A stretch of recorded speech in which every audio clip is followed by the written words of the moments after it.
Salah satu sahabat japri saya, "Mas, bisnis BPR itu bisnis sunset ya. 1 sampai 3 tahun ke depan bertahan paling top. Dan setelah itu bisnis BPR bakal kering dan menuju musnah ya." Saya tidak menjawab pertanyaan di WA tersebut, tapi saya malah melamun. Saya melamun ke Bali. 3 tahun yang lalu saya berjumpa pejabat puncak Bali yang sekarang sudah selesai masa tugasnya. Salah satunya adalah diskusi kedatangan investor Cina di Bali. Singkat cerita, setelah pertemuan itu saya jadi ciut karena Bali pasti akan punya masalah baru. Cina masuk, harta Bali bisa terkuras. Begitu logika saya waktu itu. Investor Cina beli hotel di Bali, beli di Ubud untuk sisi utara dan udara dingin. Lalu beli di daerah Jimbaran, daerah Nusa Dua, daerah Uluwatu di sisi timur dan di sisi selatan Bali. Lalu di sisi barat di Kuta, di sisi Sunset. Itu mengcover seluruh daerah wisata Bali. Lalu investor Cina membeli beberapa restoran di Bali di berbagai wilayah. Juga toko oleh-oleh yang semua oleh-olehnya juga kalau bisa impor barangnya dari Cina atau ada unsur Cinanya. Kemudian berdiri biro-biro perjalanan oleh Cina tersebut yang khusus melayani turis Cina. Mulai dari turun pesawat, naik bus, ke hotel,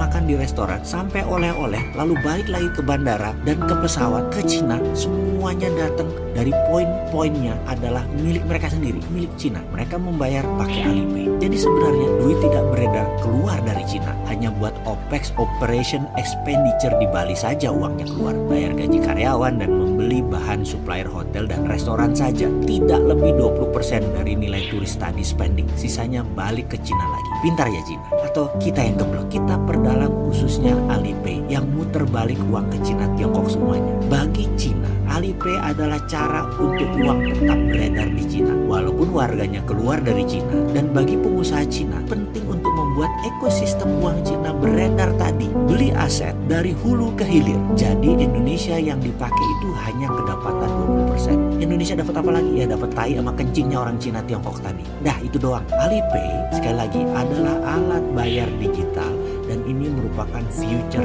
transaction yang sudah hadir saat ini yang dipakai Cina sebagai kekuatan ekonominya. Alipay hadir bukan dari lembaga keuangan seperti bank atau BPR. Alipay lahir dari platform Alibaba, platform Niaga. GoPay juga bukan dari lembaga keuangan. GoPay lahir dari bisnis transportasi. T-Cash lahir dari Telkomsel, bukan lembaga keuangan. Jadi lembaga keuangan perbankan merupakan sunset industri. Kejam ya dunia digital itu. Bank sebagai lembaga untuk menaruh duit pun akan berpindah. Kalau ATM dan paymentnya sudah beragam feature dan bukan produk bank, maka meletakkan uang akan menjadi beragam juga. Digital currency merupakan generasi berikutnya untuk portfolio keuangan, bukan alat bayar tetapi alat investasi. Investasinya di mana? Daripada taruh di bank, maka lebih baik letakkan di digital currency. Mudah-mudahan cerita di video ini menjawab pertanyaan bisnis BPR di ambang kemusnahan di sisi pemerintah. Semoga video ini membuka mata negara agar Indonesia punya mainan pembayaran yang melengkapi ekosistem bisnis aset tadi di negara lain juga dan melarang Alipay beroperasi